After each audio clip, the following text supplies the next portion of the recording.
Hello everyone, this is your revision video for half yearly exam, subject political and social life. So our first topic is prejudice. What is prejudice?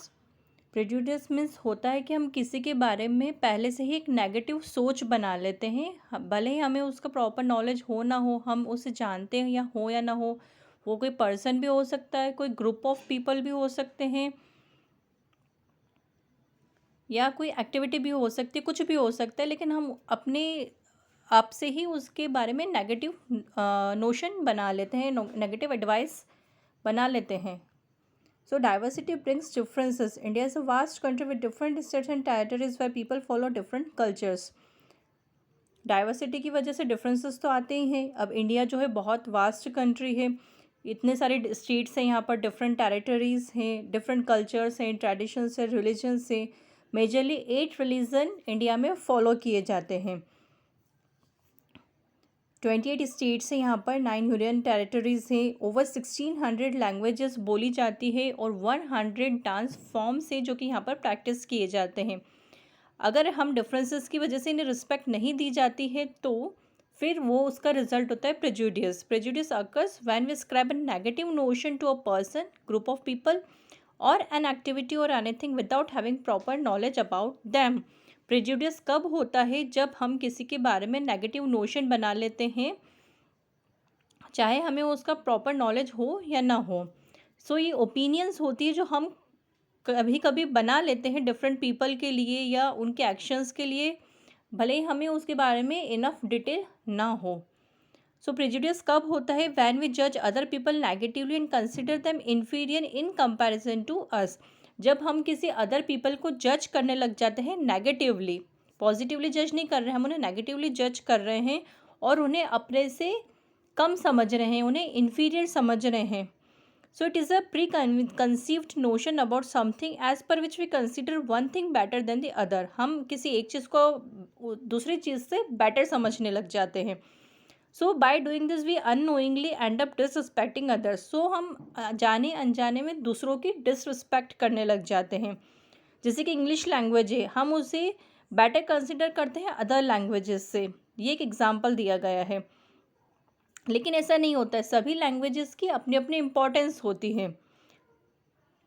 ये सिर्फ एक mode of conversation होता है कि हमें conversation का वे होता है कि हम इंग्लिश यूज़ करके कॉन्वर्सेशन कर रहे हैं, हम हिंदी लैंग्वेज यूज़ कर रहे हैं, हम गुजराती लैंग्वेज यूज़ करें, हम कोई सी भी लैंग्वेज यूज़ करें, सभी लैंग्वेजेस इक्वल होती है, सभी इक्वली रिस्पेक्ट की जाती है. ऐसा नहीं है कि हम इंग्लिश को बाकी सारी लैंग्वेजेस से बेटर बता दें. Okay. So when people form an opinion without knowing the person on the other side, it leads to prejudice. Okay, so you understand the meaning of prejudice. Now next is stereotypes. Stereotypes होता है एक रूढ़िवादी सोच जो हम लोगों ने बचपन से ही बना के रखी है.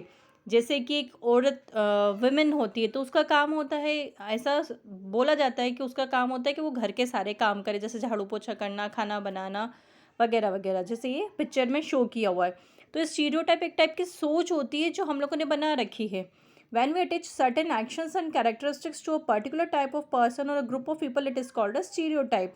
ओके, सो कुछ एक्शंस होती है, सर्टेन एक्शंस जो हम लोगों ने सोच रखा है कि ये पर्टिकुलर पर्सन ही करेगा. The role of women is not limited to doing household chores और cooking, but when we start defining a women's role as this, then we create a stereotype. Okay, so women का role limited नहीं होता है house hold course तक ही या cooking तक ही, लेकिन अगर हमें डिफाइन करना हो वुमेन को तो हम वही कहेंगे कि उनका काम होता है घर का काम करना. सो ये क्रिएट करता है स्टीरियोटाइप को. Prejudice often lead to creation of stereotypes. We form an opinion about a particular type of person और group of people and attach some characteristics to them. जैसे कि एग्जाम्पल दिया है, गर्ल्स लाइक पिंक कलर. जैसे बोला जाता है कि लड़कियों को पिंक कलर ही पसंद होता है, ऐसा नहीं होता है, लड़कियों को सारे कलर्स पसंद होते हैं, लेकिन एक सोच बना रखी है कि गर्ल्स को पिंक कलर ही पसंद होता है. सो ये एक टाइप का स्टीरियोटाइप हो गया. ओके, ऐसा तो नहीं है कि बॉयज़ लोग पिंक कलर नहीं पहनते, बॉयज़ भी पहनते हैं ना. So stereotype can be based on anything. वो किसी भी चीज़ पर बेस्ड हो सकता है, ज़रूरी नहीं कि मैंने कलर का एग्जांपल दे दिया तो वो कलर ही हो गया. बहुत सारी ऐसी चीज़ें होती है जो हमारे माइंड में सेट की हुई है. They can be gender based, where women and man are stereotyped with some specific characteristics. They can be religious as well, where people of different religions are stereotyped with certain actions and behavior. ये gender based भी हो सकता है या किसी भी चीज़ से related हो सकता है stereotype. Stereotypes can have a very powerful impact on our day-to-day lives. They create customs in societies that becomes difficult to break. Stereotype का एक बहुत powerful impact होता है हमारी daily life में. कुछ ऐसे customs होते हैं, कुछ ऐसे कस्टम्स हमारी सोसाइटी में बन जाते हैं स्टीरियोटाइप की वजह से, जिन्हें ब्रेक करना बहुत डिफिकल्ट होता है.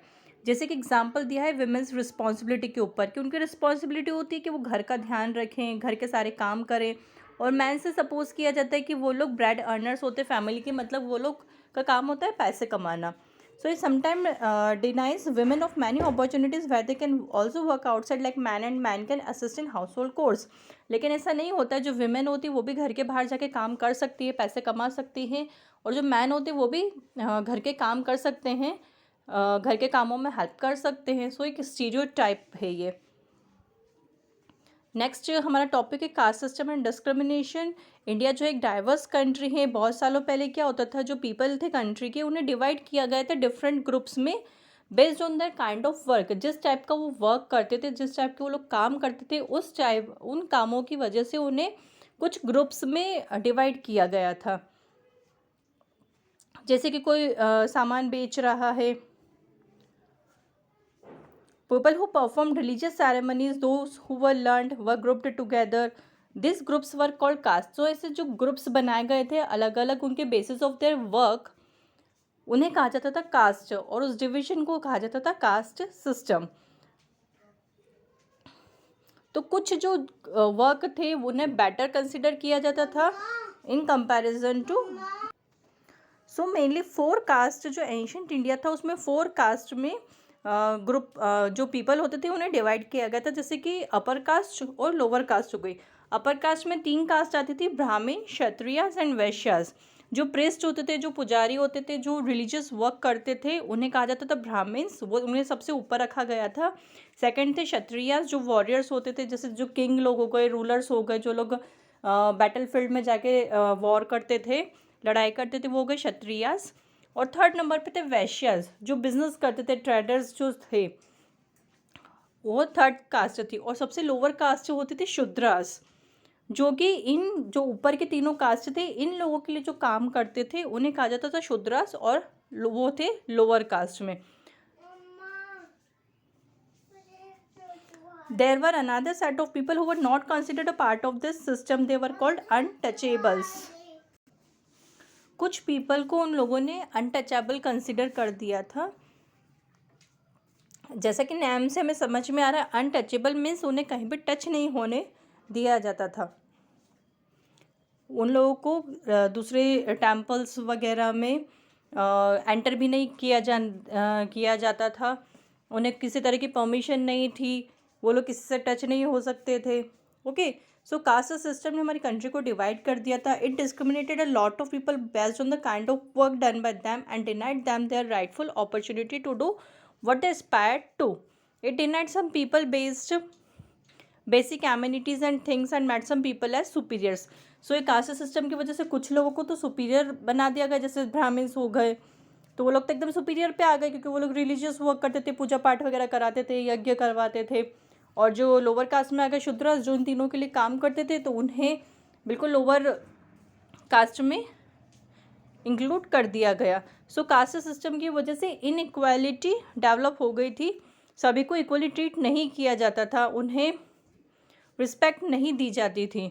लेकिन अभी कास्ट सिस्टम हटा दी गई है. We are not assigned a caste on the basis of our work. लेकिन अब जो है on the basis of work caste system नहीं डिवाइड की जाती है. Even today many lower caste suffer discrimination. लेकिन अभी भी हमारी सोसाइटी में ऐसी सोच है लोगों की, जो कास्ट सिस्टम की वजह से अभी भी लोग उस चीज़ को फेवर करते हैं. Now next topic is types of government. Government कितने टाइप्स की होती है? गवर्नमेंट 2 टाइप्स की होती है. एक होती है मोनार्की, और other type of government is democratic government. Monarchy government वो होती है जो कोई किंग या क्वीन जब कंट्री को रूल करते हैं, पूरी उनका जो राज चलता है, वो लोग एडमिनिस्टर करते किंग या क्वीन. तो वो टाइप की गवर्नमेंट होती है मोनार्की, और डेमोक्रेटिक गवर्नमेंट वो होती है जो पीपल इलेक्ट करते हैं थ्रू वोटिंग, जो कि अभी होती है हमारी जिस टाइप की गवर्नमेंट है वो होती है डेमोक्रेटिक गवर्नमेंट। जो पीपल होते हैं वो अपना एक रिप्रेजेंटेटिव चूज़ करते हैं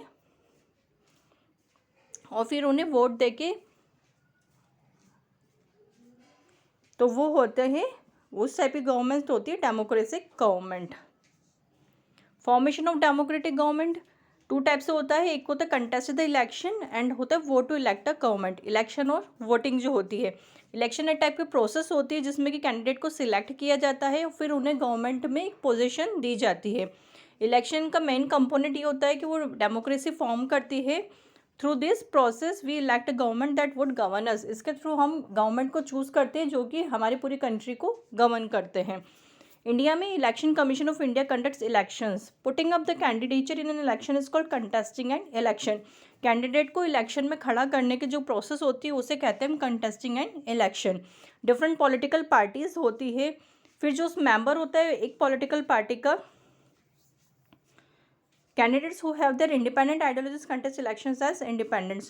All political parties that contest elections prepare an agenda to improve governance in our country. During election campaigns, parties present their agenda known as election manifesto to the people of country that describes their intentions for country if they are given a chance to form the government by general public. So different political parties होती है, जैसे कि आपने नाम सुना होगा, BJP हो गई, कांग्रेस हो गई, आम आदमी पार्टी हो गई, समाजवादी पार्टी हो गई, ऐसे अलग अलग टाइप की पॉलिटिकल पार्टीज़ होती है। वो लोग अपना एक कैंडिडेट खड़ा करते हैं इलेक्शन में, जिससे कि लोग वोट करके जिताते हैं।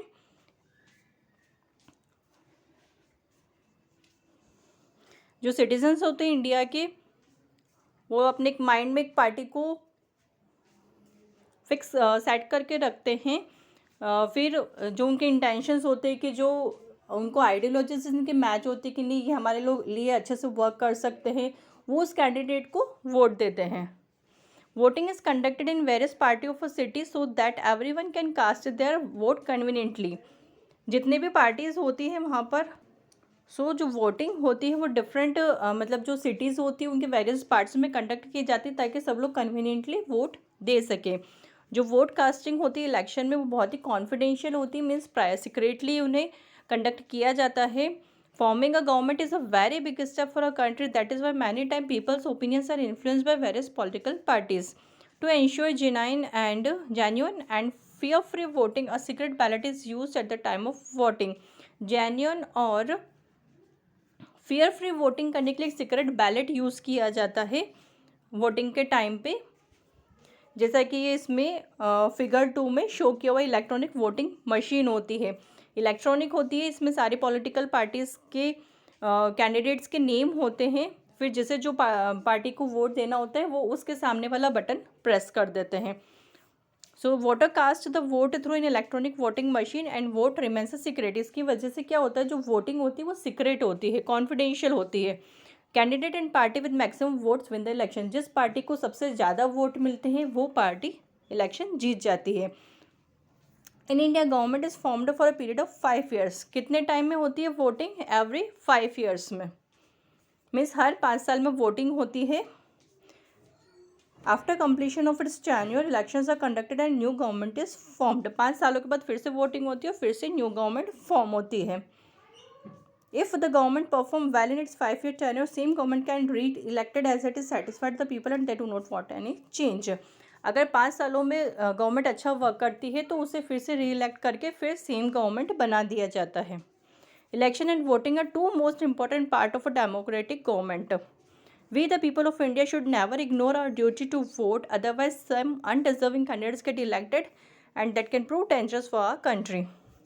So गवर्नमेंट फॉर्म करने के लिए, डेमोक्रेटिक गवर्नमेंट फॉर्म करने के लिए इलेक्शन और वोटिंग 2 इम्पॉर्टेंट पार्ट्स होते हैं।